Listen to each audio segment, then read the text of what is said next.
أعوذ بالله السميع العلي العظيم من الشيطان اللعين الرجيم. بسم الله الرحمن الرحيم. الحمد لله الذي هدانا لهذا وما كنا لنهتدي لولا أن هدانا الله. لقد جاءت رسل ربنا بالحق. الصلاة والسلام على رسول الثقلين محبوب رب المغربين والمشرقين جد الحسن والحسين سيدنا ومولانا أبي القاسم محمد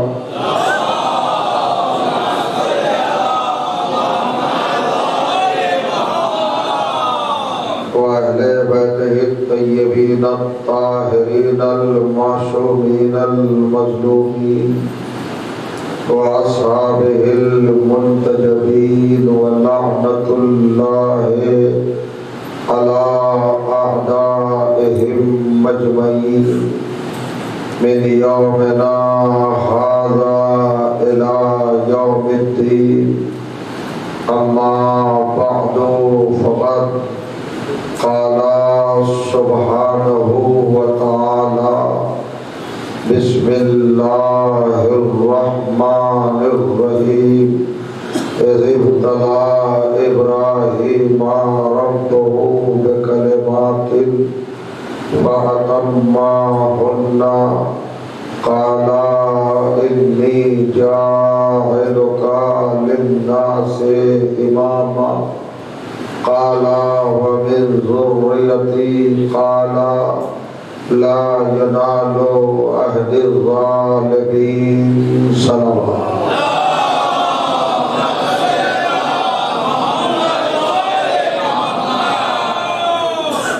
بزرگان عزیز اور برادران ایمان، عزاداران و ماتمداران سرکار سلطان کربلا سید الشہداء علیہ الصلوۃ والسلام، الحمدللہ سالہ گزشتہ کی طرح انسان بھی آپ کی پاکیزہ سبب کی بارگاہ میں اور آپ کی بابرکت خدمت میں اہل بیت علیہ السلام کے تعلق سے اور ان کے فضائل و مناقب کے حوالے سے کچھ معروضات اور کچھ گزارشات کے تحفے آپ کی خدمت میں لے کر حاضری کا شرف حاصل ہو رہا ہے۔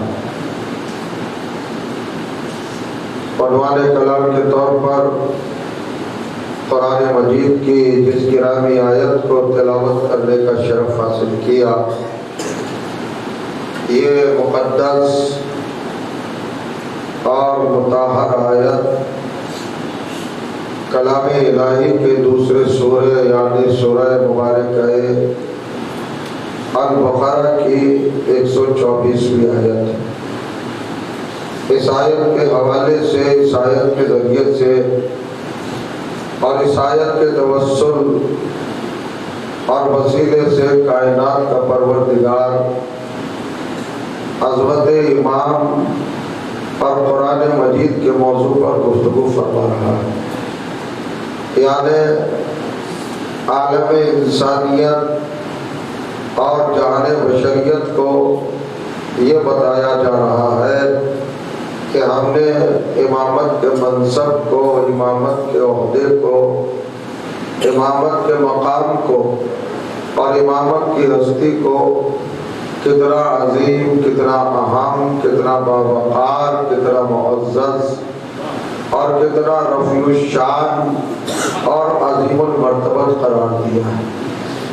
امامت کی معرفت، امامت کا عرفان، امامت کی شناخت، امامت کی پہچان، امامت سے تقرب، امامت سے نزدیکی اور امامت سے رشتہ اور ریلیشن اور رابطہ اور اتصال، انسانی کمالات میں کیا کیا حسن پیدا کرتا ہے اور عقیدوں کو کیسے پختگی اور ایمان کو کیسے مضبوطی عطا کرتا ہے، یہ سب اس چھوٹی سی آیت میں کائنات کے پروردگار نے اپنی قدرت کی بنیادوں پر سمجھانے کی کوشش کی ہے۔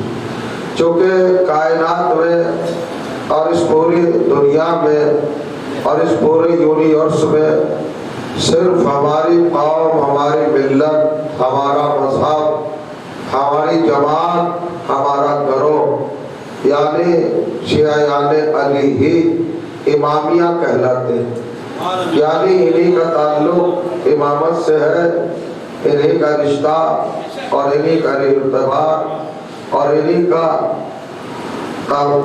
توسل امامت سے ہے۔ کوئی اور کائنات میں مذہب ایسا نہیں ہے جس کا رشتہ اور جس کا اتصال اور جس کا ریلیشن امامت سے ہو۔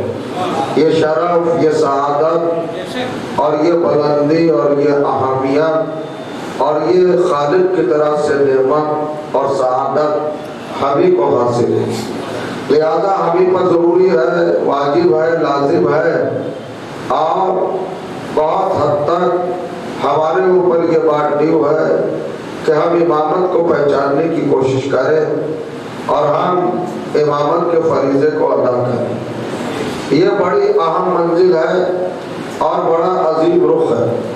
میں نے جس آیت کو آپ کی خدمت میں تلاوت کیا اس کا آغاز پروردگار عالم نے ایک چھوٹے سے لفظ سے کیا۔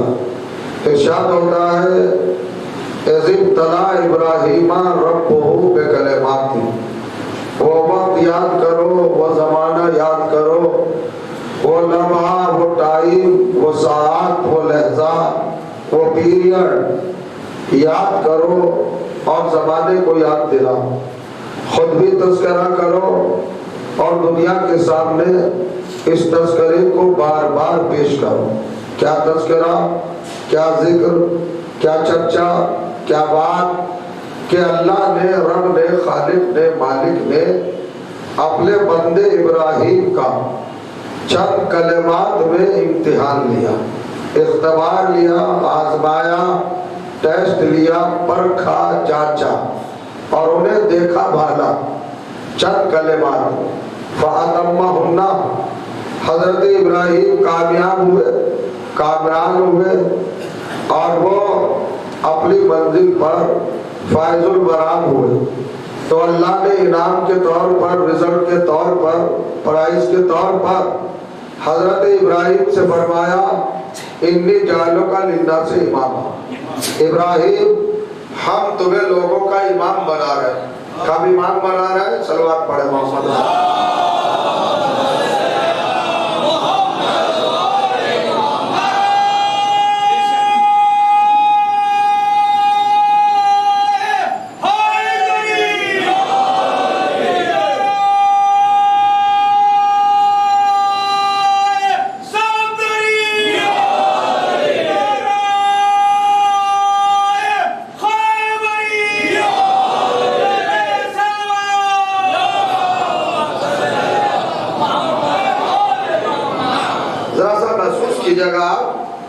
اور یہاں پر تفکر، تدبر اور تھوڑی تھنکنگ کرنے کی ضرورت ہے۔ بڑی اہم منزل کی طرف آپ کے لطیف اور پاکیزہ ذہنوں کو لے جانا ہے۔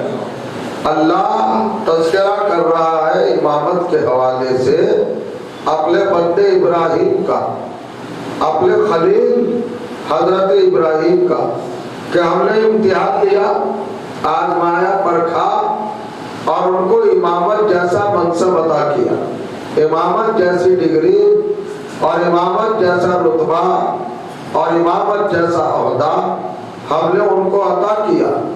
تو جیسے ہی ان کو امامت ملی فوراً انہوں نے دعا کے لیے ہاتھ بلند کر دیے، قالا ومن ذریتی، پروردگار یہ عہدہ مجھے دے رہا ہے، بس میری ذات تک روک دے گا یا میری نسل میں بھی قرار دے گا، یعنی میری ذریت، میری اولاد اس عہدے سے بہرہ ہوگی تو آواز آئی کیوں نہیں، ہم اس عہدے کو قیامت تک رکھیں گے اور اس کو جاری و ساری رکھیں گے، تو مگر ایک شرط کے ساتھ اور ایک نزاکت کے ساتھ، لا ینال عہد الظالمین، میرا عہدہ امامت کسی ظالم کو نہیں ملے گا، ظلم کرنے والے کو نہیں ملے گا، یعنی جہاں امامت ہوگی وہاں ظلم نہیں ہوگا، اور جہاں ظلم ہوگا وہاں امامت نہیں ہوگی۔ اور کہیے گا آج بھی 1400 برس کے بعد، 14 صدیاں گزرنے کے بعد، 14 سینچریز گزرنے کے بعد، قرن گزرنے کے بعد، پیریڈ گزرنے کے بعد، دنیا نے ترقی کی، ٹیکنالوجی آگے بڑھی، سائنس آگے بڑھی، حکمت آگے بڑھی، انسان دنیا سے اٹھ کر آسمان کی بلندیوں تک گیا، ستارے تک گیا، چاند تک گیا، اسپیس میں گیا، ہوائی خلا اس نے پیدا کیا، سب جگہ پر چلا گیا، اسٹیشن قائم کیے، اسکائے چھوڑے، آپ دیکھیے کتنا ترقی کر چکا، لیکن آج بھی حقیقت کو ہر انسان تسلیم کر رہا ہے۔ جس کا رشتہ امامت سے ہے ان کے لیے الگ فکر ہے، اور جن کا رشتہ امامت سے نہیں ہے ان کے لیے الگ فکر ہے۔ شاید آپ نہیں پہنچے جہاں میں آپ کو لے جانا چاہ رہا ہوں۔ آج دنیا کی کیا حالت ہے، آج دنیا کا کیا اپنا تھنکنگ کا انداز ہے، آج دنیا یہودیت کے پیچھے چل رہی ہے، اور یہودی لوگ بھی مسلمانوں کو، عالم اسلام کے افراد کو، فرقوں کو کیا بخش رہی ہے، ہر ایک کسی کو ٹیررزم کا شکار بتا رہی ہے، یہ دہشت گرد، یہ دہشت گرد، یہ دہشت گرد، یہ آتنکوادی، ہر ایک کو دہشت گرد کہا نا، توجہ چاہ رہا ہوں۔ تحقیق، ریسرچ، جستجو، تلاش، اور ان لوگوں کی جتنے بھی اپنی تحقیق تھی، اس کا جب رزلٹ انہوں نے آؤٹ کیا تو یہی لکھا فلاں فرقہ دہشت گرد، فلاں فرقہ دہشت گرد، فلاں فرقہ دہشت گرد، لیکن آج تک کسی قلم میں یہ طاقت نہ ہوئی کہ شیعوں کو دہشت گرد لکھ دیتا۔ نہیں سمجھ رہا؟ تو کیا شیعوں میں کوئی خود کمال ہے یا ان میں ذاتی کوئی بلندی ہے؟ کیا شیعوں سے ڈرتے ہیں یہودی؟ کیا شیعوں سے امریکہ ڈرتا ہے؟ کیا CIA کو خوف ہوتا ہے؟ کیوں نہیں کہا؟ اصل میں حقیقت کو بیان کیا ہے۔ توجہ چاہ رہا ہوں، جہاں جہاں امامت سے رشتہ نہیں ہے وہاں پر دہشت گردی کا لیول لگا دیا، اور جہاں جہاں امامت سے رشتہ قائم تھا وہاں دہشت گردی کا کوئی لیول نہیں لگا سکے۔ شاید آپ نے نہیں سمجھا، آپ نے محسوس نہیں کیا۔ ارے امامت میں شرط رکھی تھی اللہ نے کہ جہاں امامت ہوگی وہاں ظلم نہیں ہوگا، یعنی دہشت گردی نہیں ہوگی۔ تو سارے دنیا والوں نے دیکھ لیا کہ 73 فرقوں میں 72 امامت کو نہیں مانتے، ایک ہی امامت کو مانتا ہے۔ تو جہاں شرط یہ ہو کہ جہاں ظلم ہوگا وہاں امامت نہیں ہوگی، اور شیعوں کی بیس امامت ہے تو آتنکواد کا سوال ہی نہیں ہوتا، دہشت گردی کا سوال ہی نہیں ہوتا۔ سوال پڑھنے محمد و آل محمد۔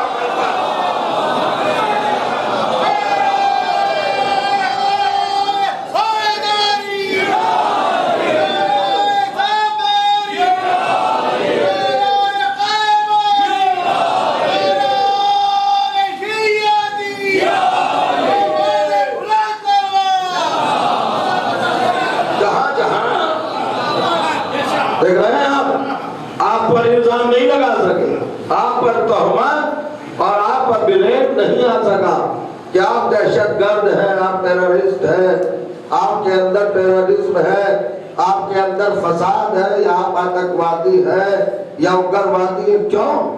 آپ کے ہاتھ میں امامت کا دامن ہے، اور کائنات جانتی ہے کہ امامت وہاں ہو ہی نہیں سکتی جہاں ظلم ہوگا، جہاں فساد ہوگا۔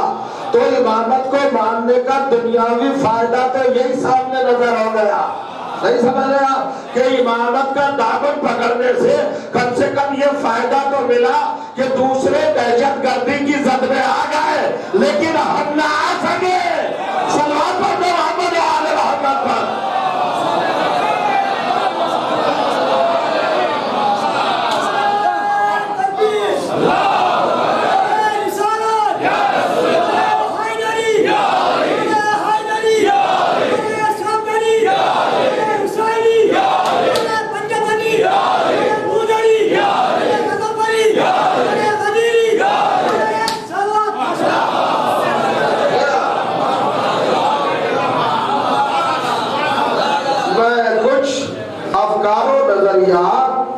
اور کچھ معروضات و گزارشات آپ کے نفیس اور لطیف ذہنوں کے حوالے آیات قرآن کی بنیاد پر کرنا چاہتا ہوں، بہت آہستہ آہستہ اور بہت یعنی احتیاط کے ساتھ وہ اہم باتیں آپ کے ذہنوں تک پہنچانا چاہتا ہوں جو کم سننے میں آتی ہے۔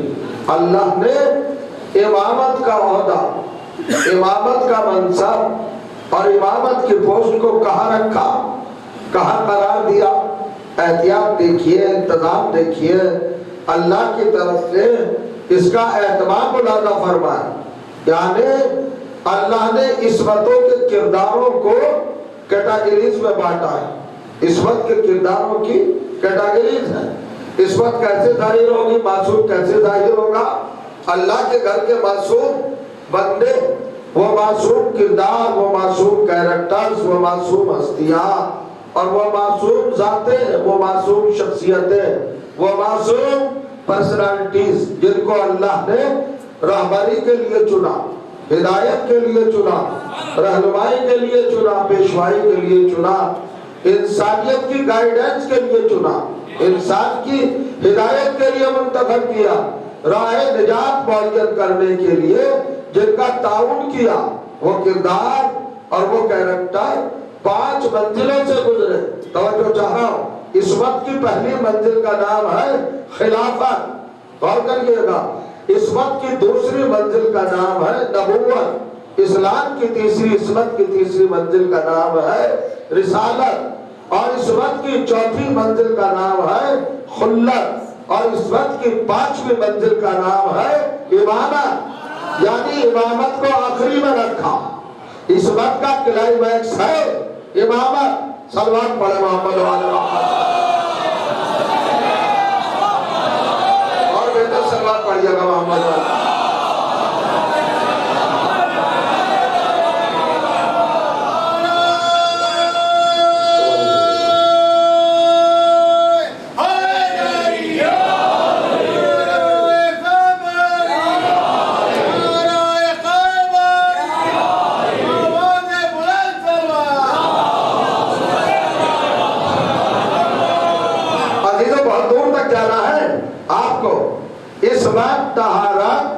اللہ کا انتخاب، اللہ کا سلیکشن اور اللہ کا تعین، یہ دیکھیے آپ کرداروں کے حساب سے، رہبروں کے حساب سے اور رہنماؤں کی حیثیت سے اور رہبروں کی حیثیت سے کتنے قسمیں ہیں؟ 5 قسمیں۔ پہلے خلافت، دوسرے نبوت، تیسرے رسالت، چوتھے خلت اور 5ویں امامت۔ تو امامت آخری ڈگری ہے نا، آخری منزل ہے نا، یعنی امامت کے بعد کچھ نہیں ہے، بس قیامت ہے۔ اور جو کیجئے گا امامت پر مرتبوں کی، رتبوں کی، درجوں کی اور فضیلتوں کی، عظمتوں کی، منقبتوں کی انتہا ہے۔ امامت آخری منزل ہے، بہت توجہ کریں۔ امامت آخری منزل، لاسٹ منزل کا نام امامت ہے۔ امامت کے بعد کوئی ڈگری نہیں، کوئی عہدہ نہیں، کوئی منصب نہیں، کوئی مقام نہیں، کوئی درجہ نہیں، کوئی رتبہ نہیں۔ اب دیکھیے حضرت ابراہیم کو 4 منزلوں سے گزارا۔ پہلے عبدیت عطا کی، پھر نبوت عطا کی، پھر رسالت عطا کی، پھر خلت عطا کی، اس کے بعد آپ کو امام بنایا۔ توجہ کریں گے آپ، حضرت آدم جو پہلے رہنما ہے اور پہلے ہادی ہے اور پہلے رہبر ہے، پہلے پیشوا ہے، ان کو کیا دیا؟ خلافت اور نبوت، پہلی منزل اور دوسری منزل، 2 عہدے ادا کیے، یعنی نبوت پر فائز کیا اور رسالت پہ فائز کیا۔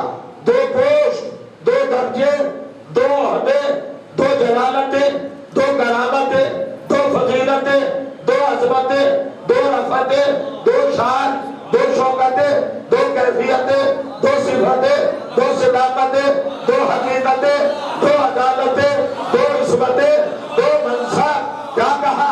پہلے خلیفہ بنایا اور پھر نبی بنایا۔ غور کریے گا، آپ ذرا کا سمجھ لیجئے، لوگ آتے رہیں گے، بیٹھتے رہیں گے اپنی جگہ پر، آپ میری طرف دیکھتے رہیں۔ امامت کیا ہے؟ آخری منزل، اور خلافت کیا ہے؟ پہلی منزل، غور کریے گا، پہلی منزل پر خلافت کو رکھا۔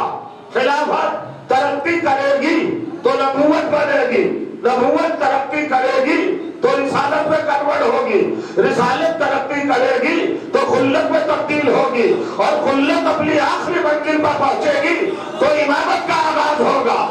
امامت کہاں سے شروع ہوگی؟ خلت کے تمام ہونے کے بعد امامت کا آغاز ہوگا۔ امامت کہاں سے اسٹارٹ ہوگی؟ جب سارے درجے ختم ہو جائیں، جب امامت کا آغاز ہوگا تو عصمت کہاں سے چلی؟ خلافت سے چلی۔ توجہ چاہ رہا ہوں، وہ خلافت اللہ نے کس وقت پر رکھی؟ جب حضرت آدم کو خلیفہ بنانا چاہا تو فرشتوں نے کہا ہمیں خلیفہ بنا، ہمیں بنا دے نمائندہ، ہمیں بنا دے اپنا جانشین، خلیفہ فی الارض ہمیں قرار دے۔ فرشتے معصوم، فرشتے مطہر، فرشتے نور، فرشتے بے گناہ، فرشتے بے داغ، فرشتے بے عیب، فرشتے بے نقص، فرشتے اللہ کے وہ مخلوق کہ جن کے یہاں ذرا بھی دھبا نہیں ہے، ذرا بھی نقص نہیں ہے، ذرا بھی خامی نہیں ہے، ذرا بھی کمی نہیں ہے، ذرا بھی ڈیفیکٹ نہیں ہے، وہ مطہر ہے، پاکیزہ ہے، مطیع ہے، فرما بردار ہے، ساجد ہے، راکع ہے، اللہ کے بندے ہیں، اللہ کے مقرب ہے، کوئی خامی ہے؟ معصوموں نے کہا ہمیں خلیفہ بنا، تو اللہ نے کہا نہیں، میں تمہیں خلیفہ نہیں بناؤں گا۔ یعنی عصمت کی پہلی منزل اور پہلا عہدہ فرشتوں کو نہیں مل سکتا، یہ پہلا عہدہ ہے۔ ذرا توجہ کرے، میں کس منزل پر آ رہا ہوں؟ پہلی پوسٹ ہے نا، عصمت کی نرسری کا نام ہے خلافت۔ جواب دیا نے، عصمت کی کیجی کا نام ہے خلافت۔ عصمت کا پہلا درجہ ہے خلافت۔ اس خلافت کی ڈیمانڈ کون کر رہے؟ مولانا فرمایا فرشتے۔ کون سے فرشتے؟ جن میں جبرائیل بھی ہے۔ جبرائیل کی حیثیت جانتے ہو کیا ہے؟ جبرائیل امین وحی، سید الملائکہ، توریت لانے والا، زبور لانے والا، توریت لانے والا، انجیل لانے والا، صحیفے لانے والا، قرآن لانے والا۔ شاید آپ بیدار نہیں ہوئے، ابھی جاگے نہیں آپ۔ توریت کون لایا؟ جبرائیل۔ زبور کون لایا؟ جبرائیل۔ انجیل کون لایا؟ جبرائیل۔ قرآن کون لایا؟ جبرائیل۔ ساری کتابیں لانے والا کون؟ جبرائیل۔ تو کیا لکھ کے لایا تھا؟ کتابوں کی شکل میں لایا تھا؟ نہیں، توریت یاد تھی زبانی، زبور یاد تھی زبانی، انجیل یاد تھی زبانی، قرآن یاد تھا زبانی۔ چاروں کتابوں کا حافظ ہے، نہیں سمجھ رہا؟ چاروں کتابوں کا حافظ ہے جبرائیل۔ ایک ایک سورہ یاد، ایک ایک آیت یاد، ایک ایک لفظ یاد، ایک ایک جملہ یاد، ایک ایک سینٹنس یاد، ایک ایک تلفظ یاد، ایک ایک زبر یاد، ایک ایک زیر یاد، ایک ایک رخ یاد، ایک ایک پہلو یاد، ایک ایک مراد یاد، شان تنزیل یاد، کس کے حد میں آئے تاری، یہ جبرائیل جانتا ہے۔ چاروں کتابوں کا حافظ ہے۔ میں کچھ کہنا چاہتا ہوں، اور وہ پہلا رتبہ طلب کر رہا ہے کہ خلیفہ مجھے بنا دے، تو اللہ نے کہا خلیفہ نہیں بنا سکتا، اور امامت ہے آخری رتبہ۔ تو کیا قرآن پڑھ کے لوگوں کی سمجھ میں نہیں آیا کہ جسے چاروں کتابیں یاد ہے، جب وہ خلیفہ نہیں بن سکتا تو جسے زندگی میں ایک سورہ یاد نہ ہوا ہو وہ امام کیسے بن جائے گا؟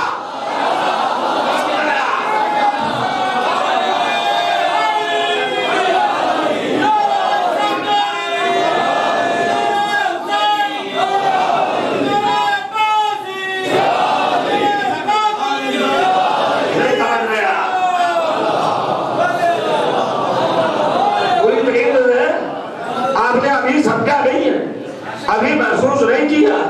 اگر یہاں کیمپر کرائے، کمپیئر کرے، موازنہ کرے، یہاں پر ذرا دیکھے اور غور کرے اور فکر کرے اور تدبر سے کام لے، عجیب منزل ہے صاحب۔ لوگ سمجھتے نہیں، خلافت کو پہلی منزل پہ رکھا اور اس کی ڈیمانڈ کون کر رہے ہیں؟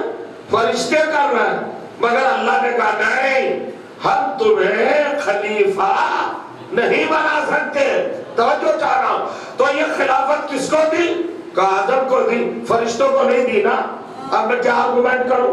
پڑھے لکھے لوگوں کے سامنے کیا پڑھوں اور کیا مقابلہ کروں اور کیا موازنہ کروں؟ آپ سے بہتر کوئی جانتا ہے. ایک ایک فرشتہ کہہ رہا تھا خلافت ہم کو دے دے. اللہ نے کہا نہیں، خلافت تمہارا حق نہیں ہے. پھر کس کا حق ہے؟ کہ جسے میں نے خلافت کے لیے بنایا. اس آدم کو خلافت دی مگر وہ آدم بھی امامت کے لائق نہ ہو سکا. کچھ کہنا چاہ رہا، یعنی جو سارے فرشتوں سے بہتر تھا اسے خلیفہ بنایا مگر امام نہیں بنایا. امام والی قوم خاموش بیٹھی ہے. اس سے بڑی بات ملے گی آپ کو؟ اگر چپ کیوں بیٹھے ہیں آپ کی سمجھ میں نہیں آ رہی بات؟ سارے فرشتوں نے کہا خلیفہ ہمیں بنا. اللہ نے کہا نہیں بناؤں گا، آدم کو بناؤں گا. تو آدم کو خلیفہ بنایا مگر امام نہیں بنایا. کیوں نہیں بنایا امام؟ اب سنو، جس میں صلاحیت امامت نہیں تھی استطاعت خلافت تھی. یعنی اس وقت کا پہلا منصب دیا، پہلا عہدہ دیا خلافت، مگر اسٹیٹس کیا دیا؟ فرشتوں سے سجدہ کرایا.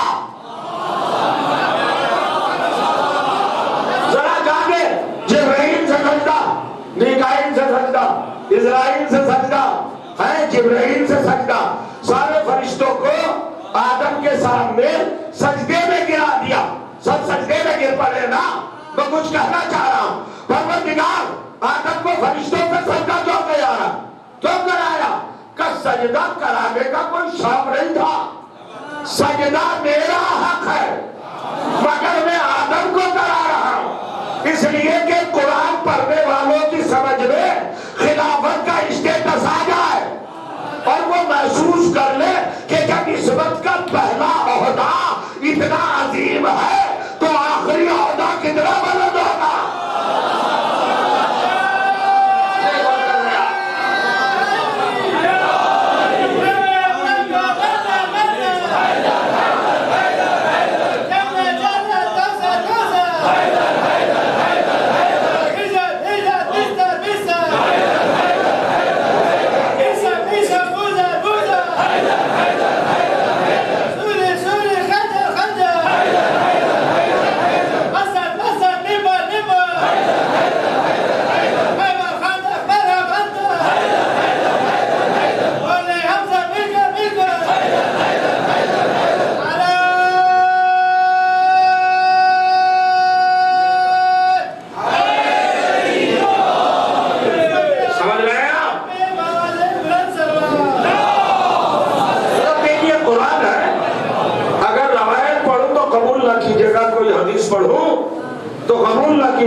کیجئے گا. آیت قرآنی ہے، قرآن کا چیپٹر آپ کے سامنے کھلا ہے. اللہ نے فرشتوں سے سجدہ کرایا. جبرائیل آدم کو سجدہ کر، میکائیل آدم کو سجدہ کر. ایک ایک فرشتے کو سجدے میں گرا دیا. بہت سے لوگوں کا کہنا ہے کہ غیر اللہ کو سجدہ ہوتا ہی نہیں، مگر اللہ نے کرایا آدم کو سجدہ اور فرشتوں سے سجدہ کرایا. توجہ چاہ رہا ہوں، کیوں کرایا؟ تاکہ عصمت کی پہلی منزل جو خلافت ہے وہ سمجھ میں آ جائے. اب میں بار بار تھوڑا ہی بڑھاؤں گا آپ کی خدمت میں. امامت ہے آخری منزل، پہلی منزل پر سجدہ کرا دیا. نہیں سمجھ رہے آپ؟ اب بتانا چاہتا ہے امامت کو سمجھو اور امامت کو جانو کہ امامت کی مسرت پر کس کو آنا چاہیے. ہم نے خلافت کو یہ اسٹیٹس دیا، یہ پروٹوکول دیا، یہ درجہ دیا، یہ رتبہ دیا، یہ کمال دیا، یہ عظمت دی، یہ بلندی دی، یہ رفعت دی کہ فرشتوں سے سجدہ کرا دیا.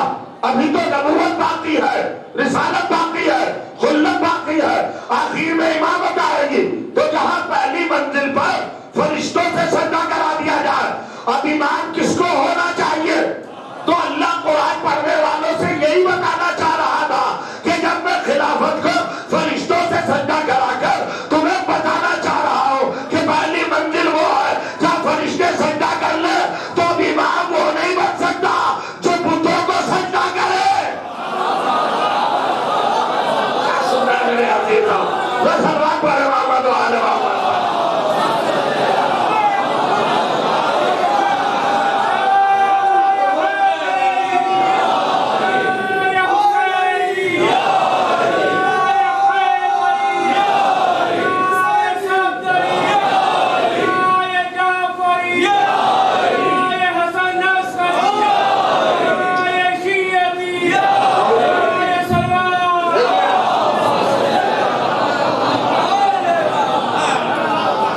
میں جب قرآن کے اس مقام پر پہنچا تو مجھے بڑی حیرت ہوئی، تعجب ہوا۔ سجدہ کرو آدم کو۔ آدم کو کیوں سجدہ کرایا جا رہا ہے بھائی؟ کس لیے کرایا جا رہا ہے؟ خلافت کا مرتبہ، رتبہ، اہمیت، امپورٹنسی بتائی جا رہی ہے کہ خلافت بھی وہ منصب ہے جہاں فرشتے سجدہ کر لے۔ اور سجدے کا مطلب کیا ہے؟ اصل میں آپ خاموش اس لیے بیٹھے ہیں کہ نمازیں تو پڑھتے ہیں، سجدے تو کرتے ہیں، مگر سجدے کا مطلب نہیں جانتے۔ سجدہ کہتے کس کو ہے؟ سجدے کا مفہوم کیا ہے؟ سجدے کی میننگ کیا ہے؟ سجدے کا ترجمہ کیا ہے؟ سجدے کا مفہوم کیا ہے؟ کسے کہتے ہیں سجدہ؟ ماتھا ٹیکنے کو سجدہ کہتے ہیں، ہتھیلیاں ٹکانے کو سجدہ کہتے ہیں، گھٹنے ٹکانے کو سجدہ کہتے ہیں، پیر کے انگوٹھے رکھ لینے کو سجدہ کہتے ہیں۔ یہی سجدہ ہے، یہ سجدہ نہیں ہے۔ سجدہ کا مطلب کیا ہے؟ سر بتات نہادر، سرنڈر ہو جانا، اپنے کو کسی کے حوالے کر دینا۔ تو یہ جو اللہ جبرائیل سے سجدہ کرا رہا ہے آدم کو خدا نہیں بنوا رہا ہے۔ تو جو بھی لگا کیسے لوگ ہیں بھائی، ذرا پہچانیے، آدم کو جو سجدہ کرایا جا رہا ہے یہ معبود نہیں بنایا جا رہا ہے، خدا نہیں بنایا جا رہا ہے۔ جبرائیل کے رب نہیں ہو گئے آدم، میکائیل کے خدا نہیں بن گئے، ہے نا، اس کے رب العزت اور اس کے معبود نہیں بن گئے۔ سارے فرشتوں کے آپ خالق نہیں ہو گئے۔ پھر کیا ہے؟ فرشتوں کو سرنڈر کیا کہ آدم کے سامنے سرنڈر ہو جاؤ، یعنی آدم کے اطاعت گزار ہو جاؤ، جو آدم کا ہے وہ ماننا۔ اب خلیفہ کا مطلب کیا ہوا؟ تمہارے وعدوں سے بنا ہوا خلیفہ فرشتوں کا مولا نہیں ہو سکتا۔ دیکھیں بڑی زحمت ہوتی ہے کبھی کبھی جب اتنی سامنے کی باتوں کو نظر انداز کر دیا جائے۔ بھئی اللہ تعالیٰ نے تو سجدہ، ہم کس کو سجدہ کرتے ہیں؟ مسجدوں میں، نماز میں کس کو سجدہ کرتے ہیں؟ اللہ کو۔ لیکن اللہ سجدہ کروا رہا ہے آدم کو، تو کیا اللہ والے سجدے میں اور آدم والے سجدے میں فرق نہیں؟ اللہ کیا سجدہ کرا رہا ہے؟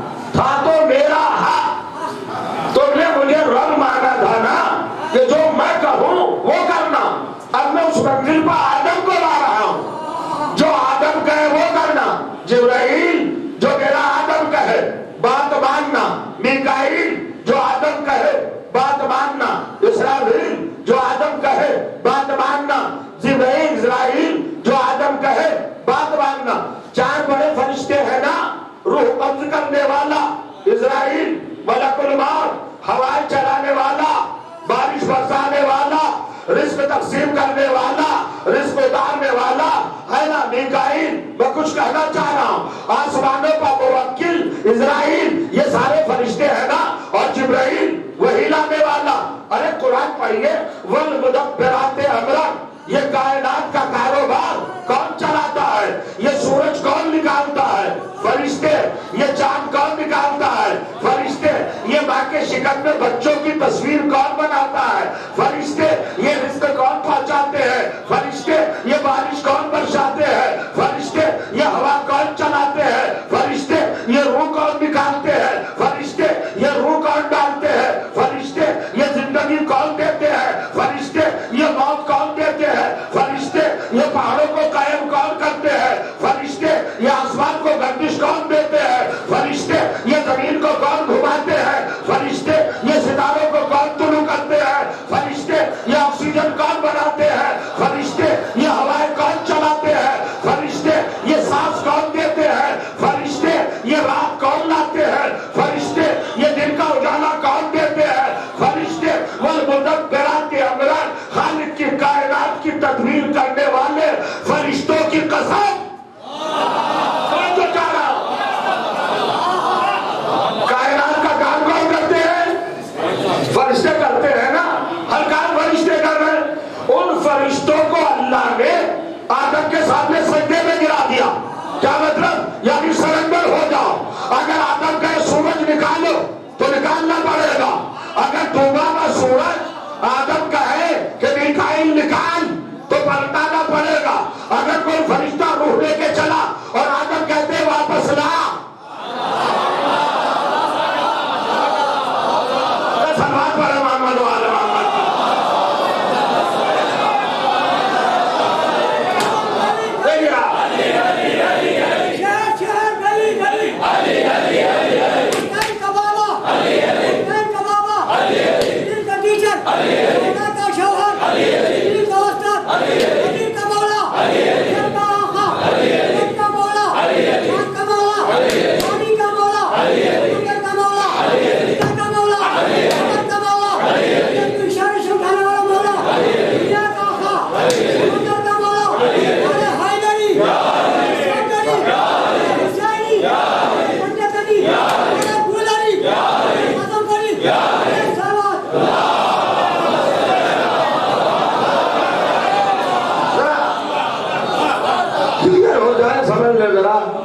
اور محسوس کر لیں سجدے کا کیا مطلب؟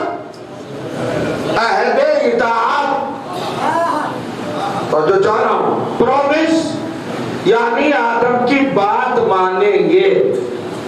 یہ عہد کر لیا فرشتوں نے، یہ وعدہ کر لیا فرشتوں نے کہ جو آدم کہیں گے وہ بات مانیں گے. سجدے کا مطلب یہ ہے کہ بات ماننا، اطاعت کرنا، سرنڈر ہو جانا.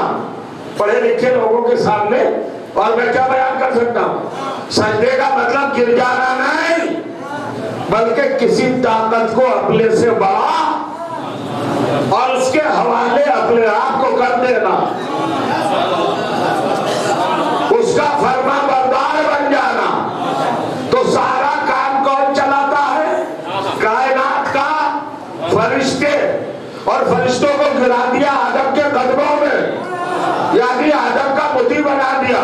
تو اب کیا یہ بات کو انکار کر سکتا ہے کہ اگر کبھی کسی بندے کی روح قبض کر کے ملک الموت لے جا رہے ہوں اور آدم کہتے ملک الموت کہ جی ہاں خلیفۃ اللہ کا واپس لاؤ، اگر واپس نہیں لائے گا تو اپنی منزل سے ختم، اس لیے کہ سجدہ کر چکا. نہیں سمجھ رہا؟ اطاعت کر چکا، اطاعت کر چکا ہے، تو پیمان کر چکا ہے، ایگریمنٹ کر چکا کہ میں بات مانوں گا، جو کہیں گے وہ مانوں گا. اگر سورج ڈوب جائے تو سورج ڈبانے والے فرشتوں سے اگر آدم کہے نکال دو تو کیا وہ نہیں نکال لیں گے؟ کیا بالکل نکال لیں گے. ابھی آپ لوگ متوجہ ہوئے، یہ قرآن ہے، قرآن روایت نہیں، کوئی آیت نہیں ہے. اللہ نے سجدہ کر کے سارے فرشتوں کو آدم کا نوکر بنا دیا، خادم بنا دیا، سرونٹ بنا دیا. جو آدم کا ہے وہ مانو، ورنہ میں تمہاری پوسٹ خارج کر دوں گا. جو آدم کا ہے وہ مانو. غیرت نہیں آتی، شرم نہیں آتی. حضرت آدم کا خود کا اسٹیٹس کیا ہے؟ قرآن پڑھو جا کر سورہ آل عمران 3 سورہ آیت نمبر 60 ارشاد ہوا ان مسئلہ عیسیٰ عند اللہ ہے کمثل آدم خلقہ من تراب. حضرت آدم کو ہم نے تراب سے پیدا کیا، یعنی آدم ابن تراب ہے، تراب کا بیٹا ہے. تو جب تراب کے لیے قرآن نے یہ لکھ دیا کہ اگر ابن تراب کا ہے کہ سورج نکالو تو نکالنا پڑے گا، اگر ابن تراب کا ہے کہ روح واپس لاؤ تو لانا پڑے گی، اگر ابن تراب کا ہے کہ شکم میں بچے کی تصویر بنا لو تو بنانا پڑے گی. تو قرآن پڑھنے والوں علی کو کچھ اور نہ مانو، ابو تراب تو ماننا ہی پڑے گا.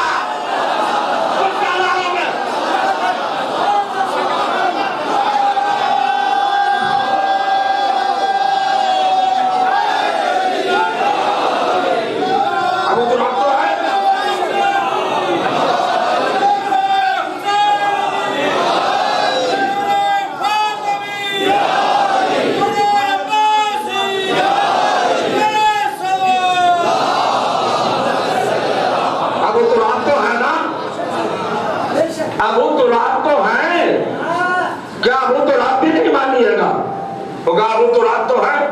تو جب ابن تراب کو اتنے اختیارات ہیں کہ سورج لاؤ، فرشتے لائیں گے، سجدہ کر چکے، میں کچھ کہنا چاہ رہا ہوں، روح واپس لاؤ، سجدہ کر جو. تو اگر علی ٹھوکر سے مردے کو زندہ کر دے تو اس میں کون سی حیرت کی بات ہے؟ علی کو بڑھا دیا. علی ابو تراب ہے. علی ابو تراب ہے. کہ قرآن میں کیا لکھا ہے؟ ساری کائنات ابن تراب. علی ابو تراب کون ہے؟ آدم. شعر پڑھو اپنے مولا کا.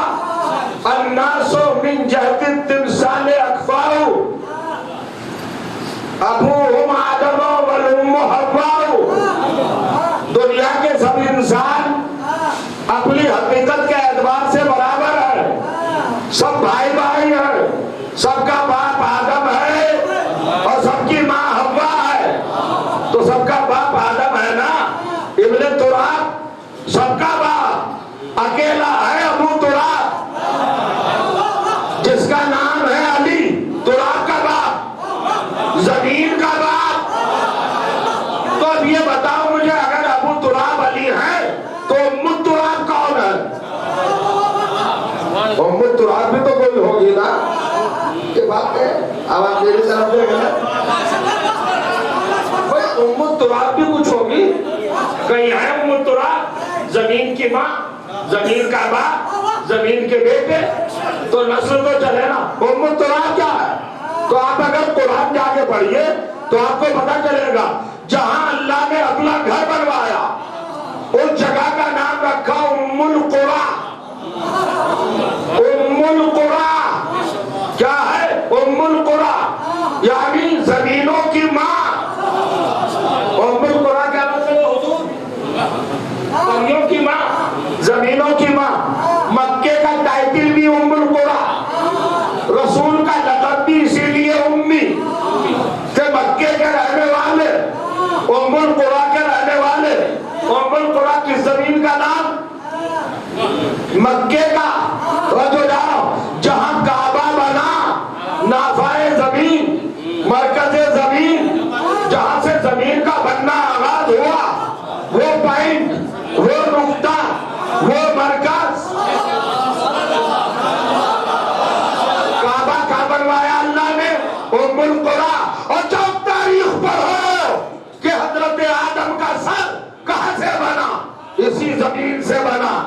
یعنی ماں تو معلوم تھی, انسانیت کی نسل کو اپنی ماں تو معلوم تھی مگر باپ کا پتہ نہیں تھا.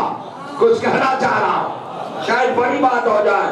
آپ حیرت رہے, آپ توجہ کریں, آپ حیرت میں رہ جائیں. ام القریٰ ہے کعبہ.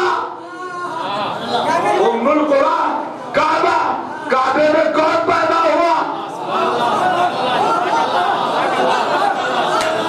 ارے وہاں ایک گھر بنا بھائی, عجیب طرح خاموش بیٹھے گا. کعبے کا نام کیا ہے؟ ام القریٰ.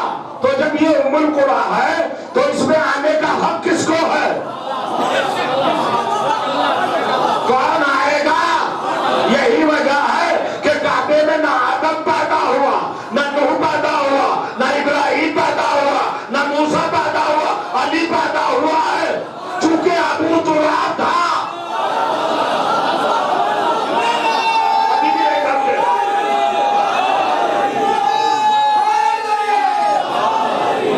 سمجھ میں نہیں آیا.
ایک رخ ہے اور بڑا اہم رخ ہے، ذرا دیکھیے گا اور محسوس کیجئے گا۔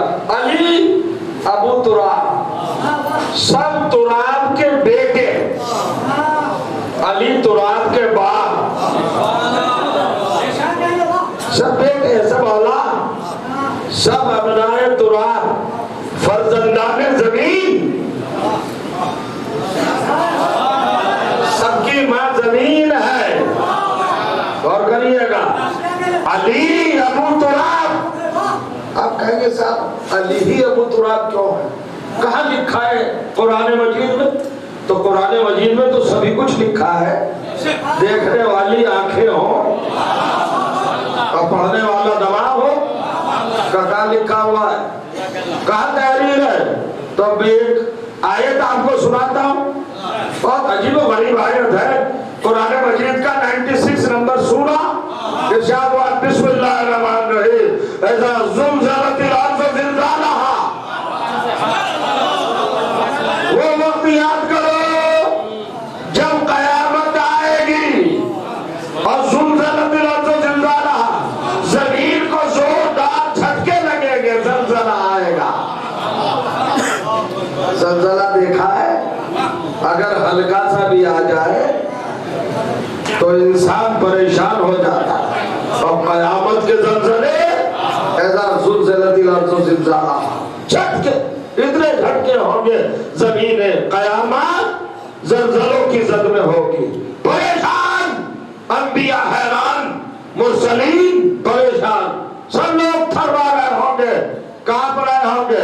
میں ملا مولویوں کی بات نہیں کر رہا ہوں، جو جا رہا ہوں قاری اور حافظ کی بات نہیں کر رہا ہوں، میں کلمہ گویوں کی اور امتیوں کی بات نہیں کر رہا ہوں۔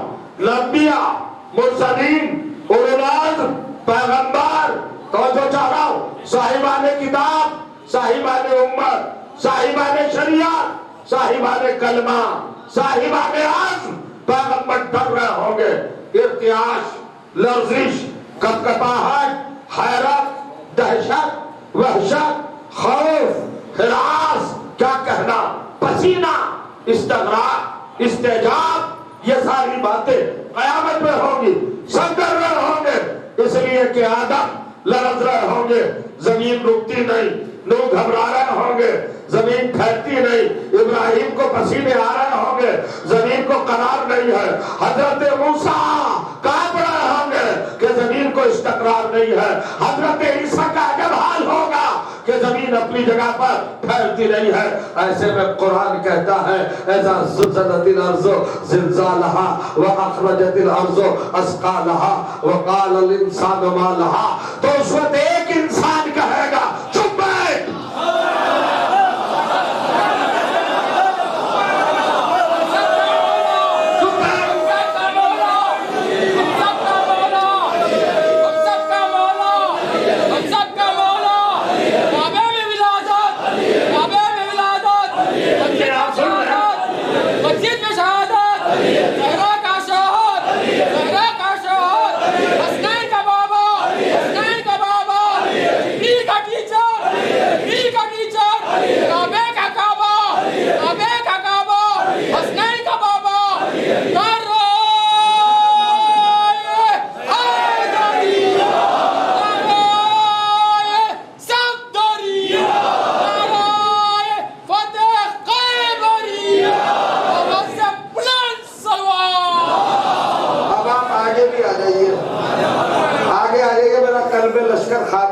کیسے حملہ کر آئیے آگے بیٹھنے کے بہت سارے آداب ہیں۔ آئیے صلوات پڑھے محمد والا۔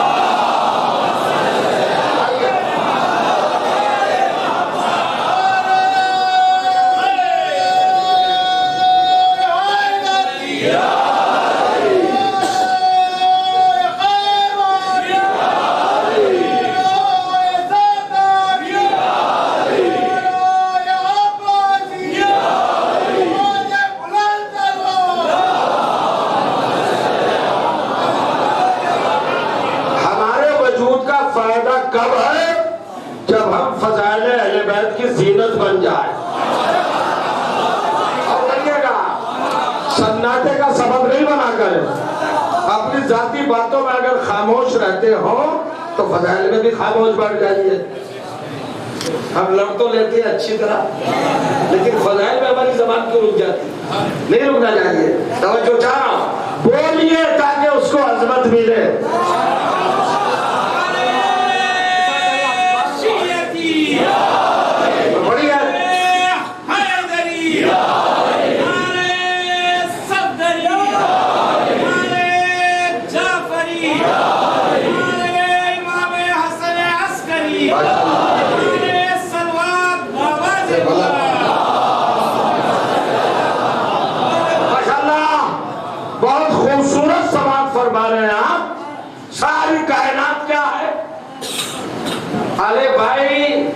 مسلمانوں کے 73 فرقے، ان کی بات نہیں کر رہا ہوں. قرآن کے حافظوں کی بات نہیں کر رہا ہوں، نمازیوں کی بات نہیں کر رہا ہوں، کلمہ گویوں کی بات نہیں کر رہا ہوں. میں تو رسولوں کی بات کر رہا ہوں، نبیوں کی بات کر رہا ہوں.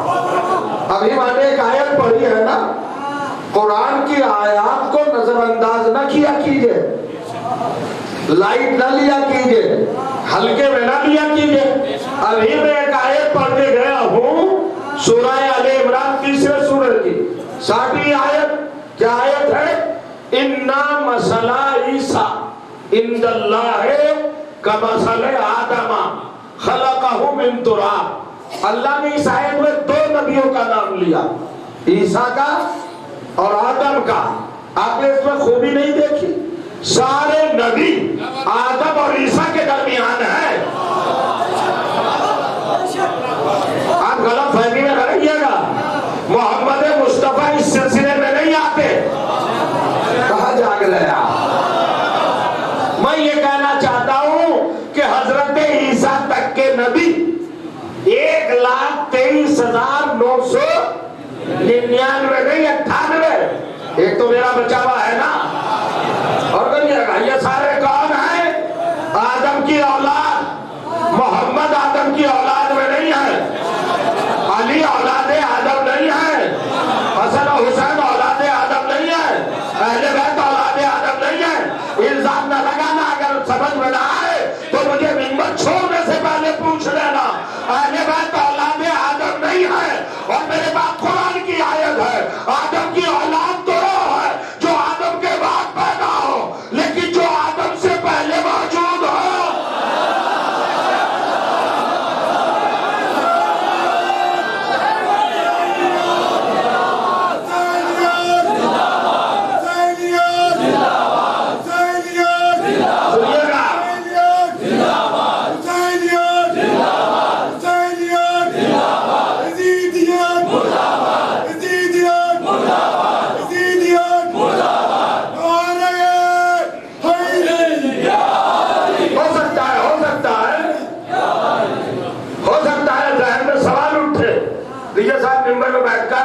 رسول اللہ کو اولاد آدم سے خارج کر دیا. اولاد کا مطلب کیا سمجھتے؟ یہ امانت صلب آدم ہے، اولاد آدم نہیں ہے. آدم کے صلب میں امانت رکھے گئے. سمجھ رہے؟ آپ تو ایسے خاموش ہو گئے جیسے میری بات سے متفق نہیں. رسول اللہ آدم سے پہلے ہے کہ بعد میں؟ پہلے ہے. تو بھی اولاد کیسے؟ باپ سے پہلے بیٹا ہوتا ہے. علی پہلے ہے کہ بعد میں؟ تو پھر اولاد کیسے؟ فاطمہ زہرا پہلے ہے کہ بعد میں؟ اتنی بڑی بات پہ بھی خاموش. ارے بھائی پنجتن پہلے ہے یا نہیں؟ تو پھر اولاد کیسے؟ اس کو یہی چھوڑیے، پھر کبھی بات آئے گی. اور جس کے دل میں اگر کجی ہے اور ایٹھ رہا ہے دل، تو مجھے اس کی پرواہ بھی نہیں. میں وہ پڑھوں گا جو قرآن میں ہے. اور کہیے اب منزل کیا ہے؟ یہ ہستیاں کائنات سے پہلے ہے. اور آدم کی تخلیق کا پروردگار عالم کیا تذکرہ کر رہا ہے؟ خلقہ من تراب. ہم نے آدم کو زمین سے بنایا. تو آدم سے پہلے زمین تھی نا. نہیں سمجھ رہا؟ آدم کائے سے بنے؟ زمین سے. عیسیٰ کائے سے بنے؟ اِنَّا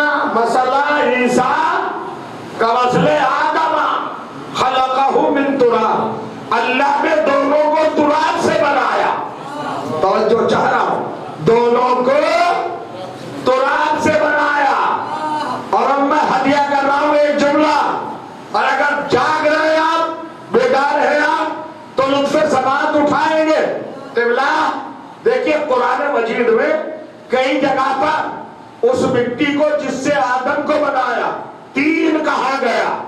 تین تو یہ نون تین، تھری والا تین نہیں، تین یعنی وہ مٹی جو کچھ اور چیزوں سے مل کے بنی ہو، گتھی ہوئی، بھیگی ہوئی، پانی، اور جس کے اندر اور کریے گا خاک، دونوں چیزیں ملی، ان سے آدم بنے تین سے.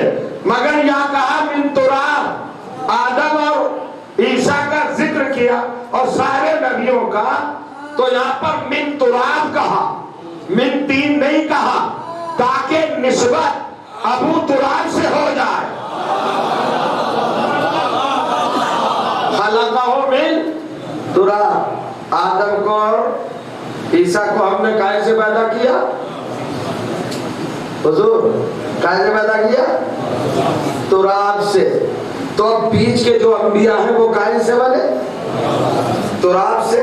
ٹھیک ہے، قیامت میں معاملہ پھنس گیا، ڈینجرس سچویشن، بڑی خطرناک. اب کبھی یہ سوچیے آپ، اصل میں عذاب خانے میں ہم بیٹھے ہیں نا، بڑے ہے محفوظ، کوئی خطرہ نہیں، حصار حفاظت زہرا میں ہے نا، جو جانا مالک نے کے حصار میں ہے نا.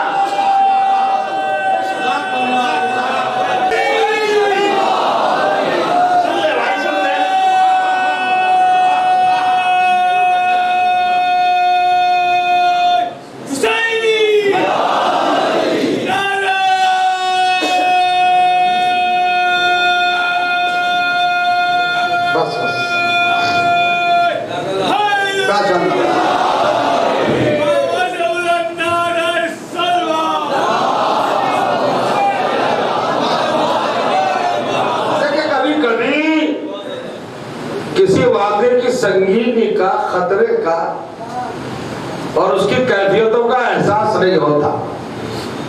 آپ ذرا سا تصور کریں قیامت کا.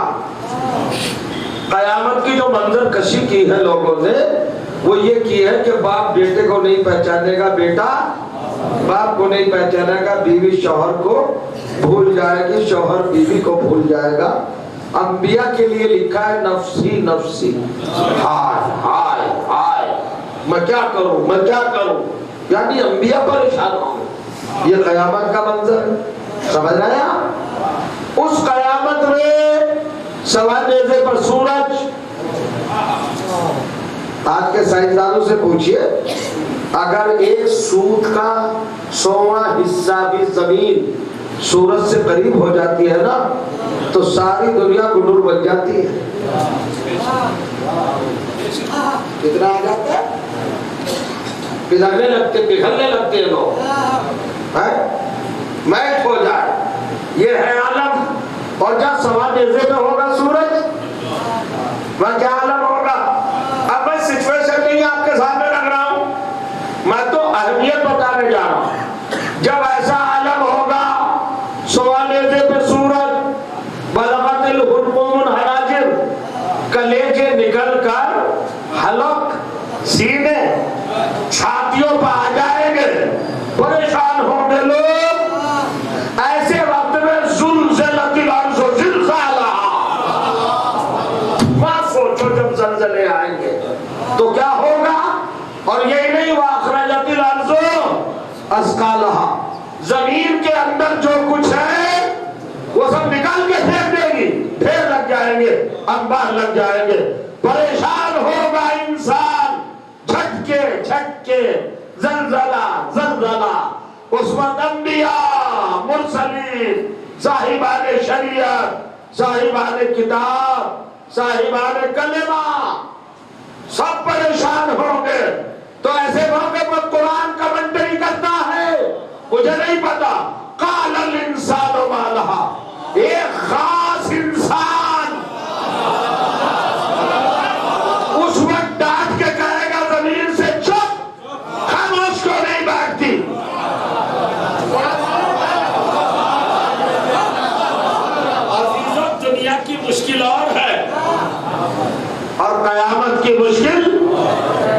اس کا نام مشکل نہیں ہے؟ جو قیامت میں یہ سچویشن کریٹ ہو رہی ہے، اس سے بڑی کوئی مشکل ہوگی؟ نماز، روزے، حج، زکات، ارے بھائی صاحب بات کرنے کا اور حساب کتاب کرنے کا تو موقع اس وقت ملے گا جب انسان کہیں ٹھہر سکے۔ وہ تو زلزلے ہیں، پریشان ہے، نہ کسی سے بات کر سکتا، اس وقت مشکلوں میں ہوں گے انبیاء و مرسلین بھی، تو اس وقت ایک خاص انسان کہے گا قال الانسان، ایک خاص انسان کیا کہے گا؟ مالہا، کیا ہو گیا تجھے؟ زمین کو ڈانٹے گا، زمین کو ڈانٹے گا، زمین کو ڈانٹے گا، بیٹھ اپنی جگہ، خاموش ہو، ٹھہر جا، زلزلوں کو روک، انبیاء مشکل میں ہے، نہیں سمجھ رہا؟ پھر نہیں سنا آپ نے؟ مرسلین مشکل میں ہے، کائنات کی مشکلیں حل کرنے والے مشکل میں ہے، ٹھہر جا، استقرار، اسکتی، اسٹاپ، رک جا، رک جا، اور ڈانٹ کے کہے گا۔ علماء بھی بیٹھے ہوں گے مجلس میں خصوصیت کے ساتھ، آپ مجھے بتائیے بس میں مذہب بدل دوں، اگر کوئی میری بات کو رد کر دے، مجلس پڑھنا چھوڑ دوں، اسی کے مذہب کو میں قبول کر لوں، مجھے بتاؤ کیا کائنات میں آدم کو یہ حق ہے کہ زمین کو ڈانٹ سکے؟ نہیں، زمین کے بیٹے ہیں، بیٹے کو حق نہیں کہ ماں کو ڈانٹے۔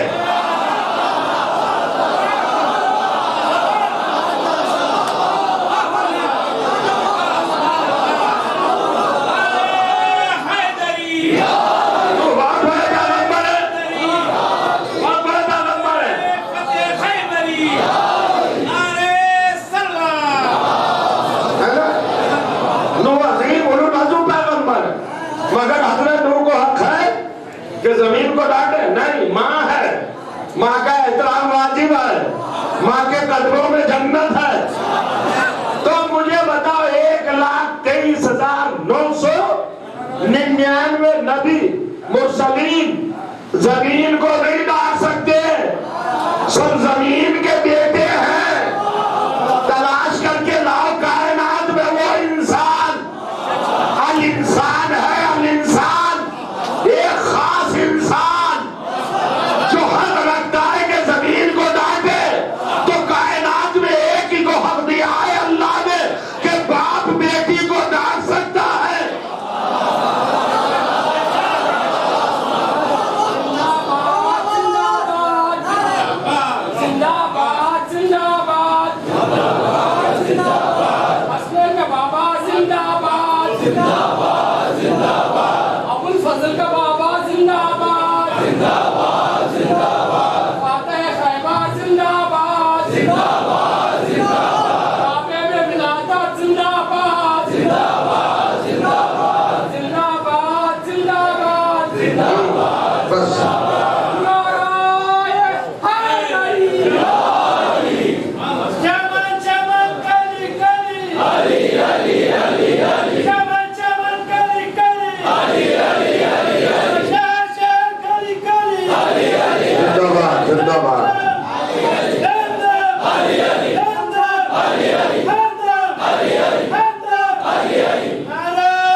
جہاں پہنچنا چاہیے پہنچیے۔ کسے حق ہے زمین کو ڈانٹنے کا؟ جو زمین کا باپ ہو۔ اب علی کہہ رہے خاموش، اپنی جگہ پر بیٹھ۔ تو عجیب جملہ کہا ہے قرآن نے، اور جو کہیے گا اذا زلزلت الارض زلزالها واسقلت الارض اثقالها، اور کہیے گا وتحدث اخبارها، اپنی ساری خبریں بیان کرے گی۔ کس سے کرے گی؟ کس سے کرے گی؟ میرے ساتھ یہ ہوا، میرے ساتھ یہ ہوا، میرے ساتھ یہ ہوا۔ کبھی گھر واپس آئے ہو شام کو، سارے دن کے واقعات باپ کے قدموں سے لپٹ کر بیٹی کیسے بیان کرتی ہے؟ بابا آج دن میں یہ ہوا، آج دن میں یہ ہوا، آج دن میں یہ ہوا۔ اب تو مثالیں بھی کام نہیں کر رہے بھائی۔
سب کچھ جو ہوا زندگی بھر زمین کے ساتھ ساتھ جو زیادتیاں ہوئی اور جو پرابلم سامنے آئے وہ سب بیان کرے گی. کس سے بیان کرے گی؟ تو مثال کتنی خوبصورت میں نے دی تھی، مگر کیا عرض کروں شاید آپ کے پیش نظر یہ بات نہ ہو، آپ کسی اور سے شکایت کرتے ہو. اس مثال کو بھی جانتے ہوتے تو یہ سامنے والا طبقہ ایسے ہی بیٹھتا ہے جیسے بیٹھتا ہے. بھائی کس سے کرتے ہو؟ دن بھر جب پٹائی ہوتی ہے گھر میں اس سے شکایت کرتے ہو. جب باپ شام کو آتا ہے، بابا آج امی نے مارا، آج ماں نے ایسے کیا تھا، آج میرے ساتھ یہی ہوتا ہے نا. اب زمین کس سے شکایت کر رہے؟ آدم سے نہیں کر رہے. جب آپ کہیں گے خاموش کیوں پریشان ہے تو تو حدث و اخبارا اپنی ساری باتیں بیان کرے گی. بابا میرے ساتھ یہ ہوا، بابا میرے ساتھ یہ ہوا. تو کون ہے وہ جس سے شکایت کرے گی؟ علی سے شکایت کرے گی. اس کا مطلب ہے کہ علی قیامت میں بھی حل کریں گے. نہیں سمجھ رہے آپ؟ تو کچھ کہیں گے آپ سلمان پر محمد و آل محمد پر.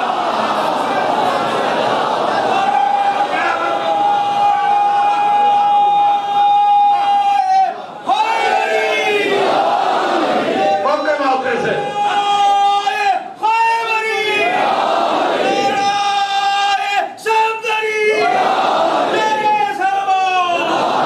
سلامت رکھے، جیتے رہے آپ. قیامت ہے. میں یہ کہنا چاہ رہا ہوں کہ علی دنیا ہی میں مشکل کشا نہیں ہے، آخرت میں بھی مشکل کشا ہے. فَأَنَّا أَوْحَى رَبَّهَا لَهَا رَبُّهَا، اس لیے کہ اللہ زمین پر وحی کرے گا تو زمین بھی مرکز وحی بنے. قیامت میں ایک ایک چیز. اب یہ زمین کیا ہے؟ زمین کیا ہے؟ رب کے بہت سارے معنی ہیں، ابو کے بہت سارے معنی ہیں. ابو تراب، تو ابو تراب کا مطلب وہی نہیں جیسے ہم باپ اور بیٹے، وہ رشتہ نہیں. بہت سارے معنی ہیں. ابو کے معنی مالک، ابو کے معنی گارڈین، ابو کے مالک محافظ، ابو کے مالک نگراں، ابو کے مالک ناصر، ابو کے مالک بچانے والا، ابو کے مالک باقی رکھنے والا. توجہ کیجئے گا. اب میں بتانے چلا ہوں ابو الفاضل. ابو الفاضل سن لیجئے، ذرا سا موقع دے کے نعرہ لگائیے گا. درمیان میں بات رہ جاتی ہے. ہر سخن موقع اور موقع مقام دارت. میں نہیں چاہتا ہوں کہ زیادہ سے زیادہ آپ کو استعمال کروں، میں چاہتا ہوں زیادہ سے زیادہ آپ کو سناؤں. چھوٹے حضرت کا لقب کیا ہے؟ ابو الفاضل. نہیں سمجھے آپ؟ باپ ابو تراب.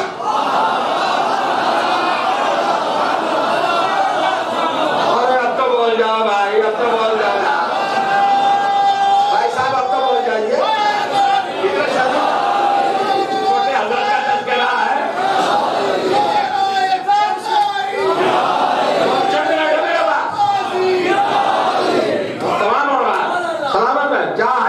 ابو الفضل، ابو الفضل کے حوالے سے بہت ساری ایسی کیفیتیں ہماری سماعتوں سے ٹکراتی ہیں جہاں ہم صحیح مفہوم تک نہیں پہنچ پاتے. ابو الفضل کا مطلب ہم سمجھتے ہیں کہ آپ کے بیٹے کا نام فضل تھا، اس لیے آپ کی کنیت ابو الفضل. جیسے ہمارے حضور کا نام ابو القاسم، قاسم بڑے بیٹے کا نام ابو القاسم. جیسے مولا کائنات کا کی کنیت ابو الحسن. عرب میں دستور ہے بڑے بیٹے کے ذریعے جب تعارف ہو تو اسے کنیت کہتے ہیں.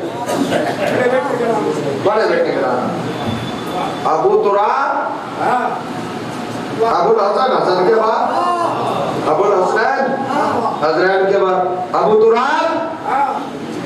زمین کے بعد کیا مطلب پتا چلے گا. ابو الفضل کس کا لقب ہے یہ؟ حضرت عباس بہت دیر نہیں میرے پاس، کیا کریں آپ جتنا تیار ہوں گے اتنا سنا پاؤں گا. بڑی اہم گفتگو اور بڑا اہم موضوع میں لے کے چلا تھا، مگر مجھے دوسری طرف جانا پڑا. میں اعتراف کرتا ہوں منبر پہ بیٹھا ہوں. آپ ذرا سمجھیے، حضرت عباس علیہ السلام کے بڑے بیٹے کا نام فضل ہے، مگر کنیت ابو الفضل اس وجہ سے نہیں کہ آپ کے بیٹے کا نام فضل ہے، اس لیے کہ فضل تو بہت بعد میں پیدا ہوئے. عباس تو آغوش مرتضی میں آتے ہی ابو الفضل تھے.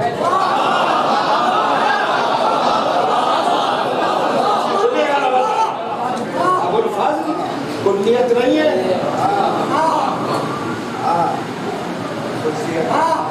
پھر سمجھ لیجئے آپ، پھر ذہن عالی میں رکھ، جب بڑا بیٹا پیدا ہو چکتا ہے تب باپ کو کنیت ملتی ہے. میرا شہزادہ، میرا غازی کائنات میں آنے سے پہلے ہی ابو الفضل. جو سمجھے گا کائنات میں آنے سے پہلے ابو الفضل. اب کمال کی بات ہے صاحب، ایک مائک کی آواز کم ایک زیادہ، ایک ادھر ایک ادھر.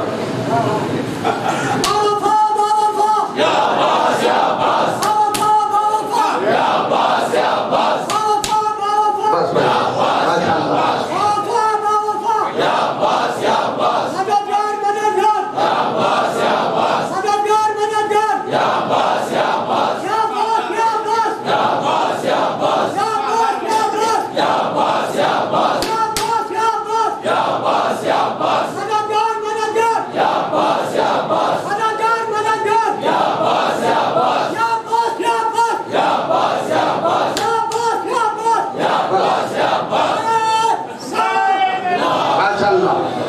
جزاک اللہ، سلامت رہے آپ. عجیب منزل ابو الفضل. اب میں فضل کے معنی بتا رہا ہوں تاکہ ابو سمجھ میں آئے. ابو کے معنی مالک، ابو کے معنی محافظ، ابو کے معنی نگراں، ابو کے معنی مالک. یہ بہت سارے معنی ہیں نا، سارے معنی مطالب تو نہیں بتا سکتا. آپ لوگ آپ دیکھیں، اٹھائیے ڈکشنری، خدا جانے آپ کہاں پہنچے. ابو کے معنی مالک، محافظ، گارڈین، نگراں، ناصر، مددگار. سنیے گا. اور فضل کے کیا معنی؟ اب کیا سناؤں میں فضل؟ اب فضل میں اپنی طرف سے نہیں پڑھتا، قرآن کی ایک آیت پڑھ رہا ہوں. چوتھا سورہ، سورہ مبارکہ نساء، آیت نمبر 54 جا کے پڑھنا. بسم اللہ الرحمن الرحیم. ام یحسدون الناس علی ما آتاہم اللہ من فضل. کیا کائنات کے بدبخت لوگ نبیوں سے، رسولوں سے، معصوموں سے، صاحبان کرامت و صاحبان درجہ و صاحبان منصب اور صاحبان مقام سے اس لیے حسد کرتے ہیں کہ ہم نے انہیں فضل میں سے کچھ دیا؟ میرا الفضل.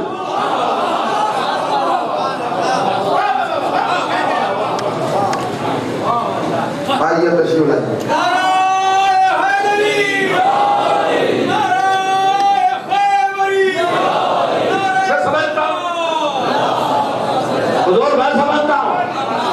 تھوڑا سا تعارف ہو جائے چھوٹے حضرت کا، آج آپ کی خدمت میں تعارف پیش کرنا چاہتا ہوں.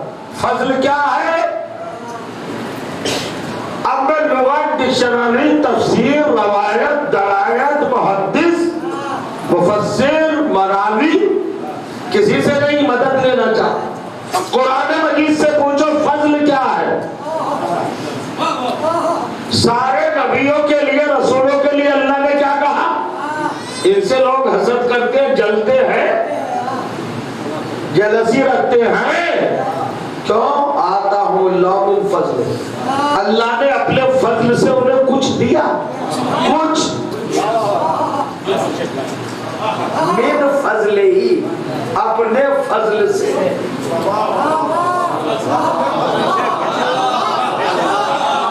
اپنے فضل سے کچھ دیا۔ عربی زبان کا قاعدہ ہے، عربی گرامر میں من تمیز کے لیے آتا ہے پارٹ، حصہ، کلی، فلی، من فضل، اپنے فضل میں سے کچھ سارے نبیوں کو دیا تو دنیا جلنے لگی۔ سنیے، اب فضل کے معنی بتاؤں۔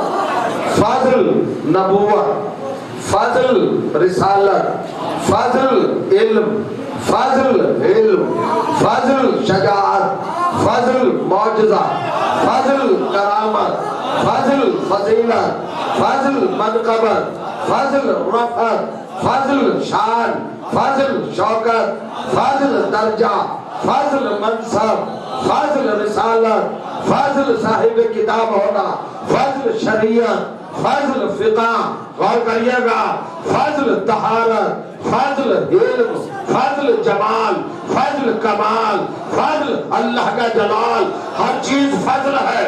شہادت فضل، زندگی فضل، بقا فضل، قیام فضل، ثبوت فضل، دلیل فضل، سند فضل، پروف فضل، حقیقت فضل، صداقت فضل، وحی فضل، قرآن فضل، تورات فضل، زبور فضل، انجیل فضل، ہر چیز فضل، شفاعت فضل، عبادت فضل، یہ ساری چیزیں فضل ہے۔ اب ابو الفضل کا مطلب کیا ہوا؟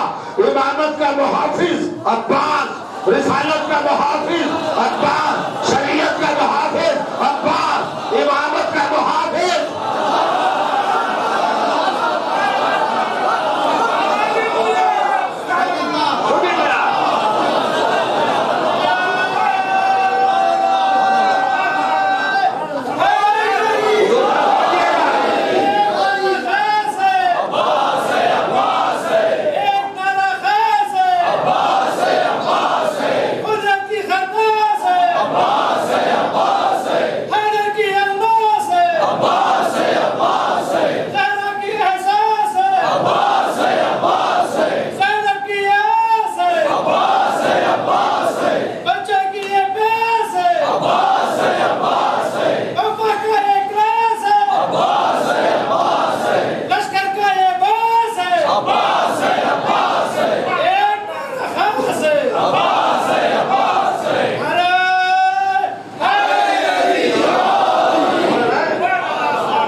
سمجھ رہے ہیں آپ؟ آج تعارف ہو جائے، آج عرفان ہو جائے۔ عباس کیا ہے؟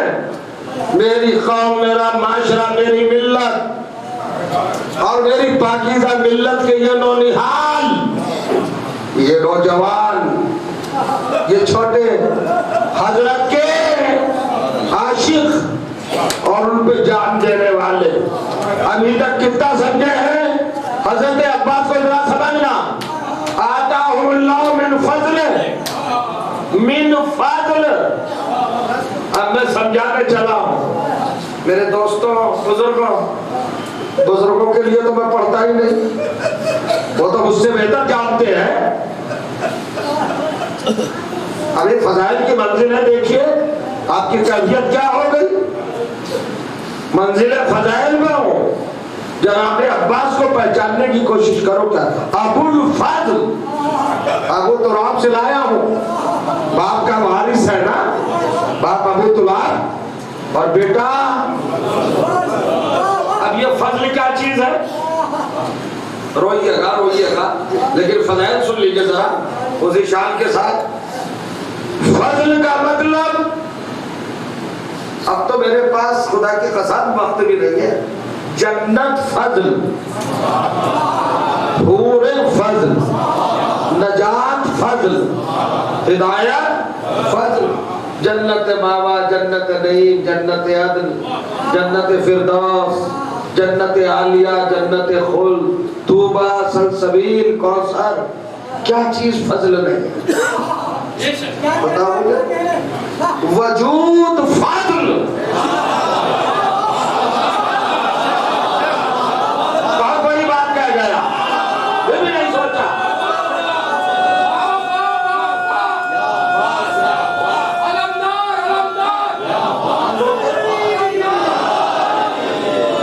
دیکھیے گا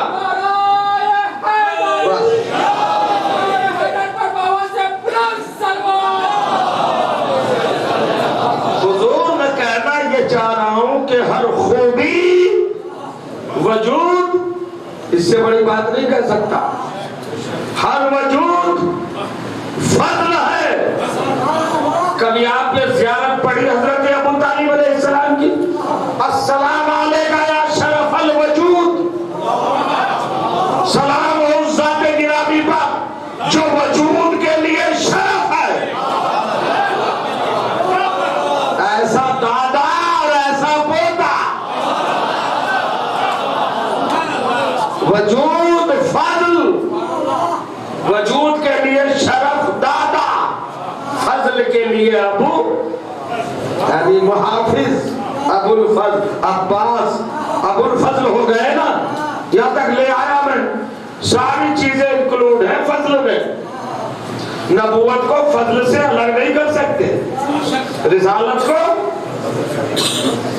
اب کہیے تو 1 گھنٹہ اسی کو پڑھ دوں، مگر آپ کا وقت تھوڑی لوں گا میں۔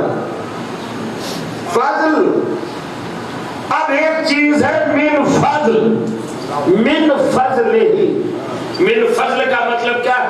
فضل سے تھوڑا سا۔ تو آدم سے عیسیٰ تک کا تذکرہ کس نے کیا؟ سورہ نساء کے 4 سورے کی 54ویں آیت میں اللہ نے کیا کہا؟ آتاہم اللہ من فضل، آدم سے لے کے عیسیٰ تک کو من فضل۔ توجہ چاہ رہا ہوں، یعنی آدم کی صفوت من الفضل، نوح کی نجابت من الفضل، ابراہیم کی خلت۔ ابھی منن کا مطلب نہیں جاننے ہو عزیزو، اس لیے لطف نہیں اٹھا رہے ہو۔ یہ بالٹی رکھی ہے نا بھری ہوئی، اس میں سے ایک گلاس نکال لیجئے۔ یہ ہوا من باز کی فروم، من کا مطلب بڑا، بڑا لے لیا ذرا سا، بات ہی وہی ہے، سب نہیں لیا۔ سمندر میں مچھلی پٹھان کے لگتا ہے 18 کلومیٹر، ایک بالٹی بھر لائیے آپ، سمندر تو نہیں لیا، یہ من البحر ہے۔ آپ سمندر سے تھوڑا سا لے آئے، ضرورت بھر۔ آدم کی صفت فضل کے سمندر میں سے ایک بالٹی ہے، ایک باسکٹ ہے، سمجھ لے نا۔ آدم کیا ہے؟ من الفضل۔ نوح کیا ہے؟ نجابت من الفضل۔ اللہ جانے کیسے سننا ہے آپ؟ ابراہیم کی خلت کیا ہے؟ من الفضل۔ موسیٰ کا تکلم کیا ہے؟ من الفضل۔ عیسیٰ کا زہد کیا ہے؟ من الفضل۔ داؤد کی سلطنت کیا ہے؟ من الفضل۔ سلیمان کی حکومت کیا ہے؟ من الفضل۔ سارے انبیاء کا کمال کیا ہے؟ من الفضل۔ تو جب ساری عصمتوں کو، ساری نبوتوں کو، ساری رسالتوں کو اور ساری شریعتوں کو ایک پائپ پر لا کے کہو گے سب کیا ہے؟ کہ من الفضل، تو ساری کائنات ہے من الفضل۔ میرا اکیلا عباس ہے ابو الفضل۔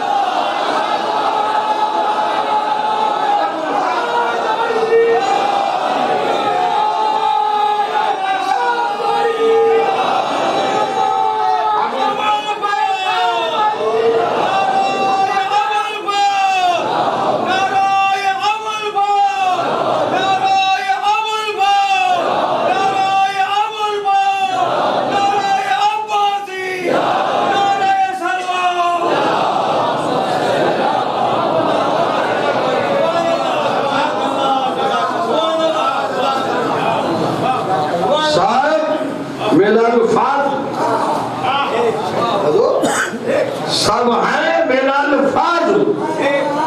عباس ہے ابو الفضل۔ اب حضور اگر اجازت ہو تو اردو میں ترجمہ کر دوں؟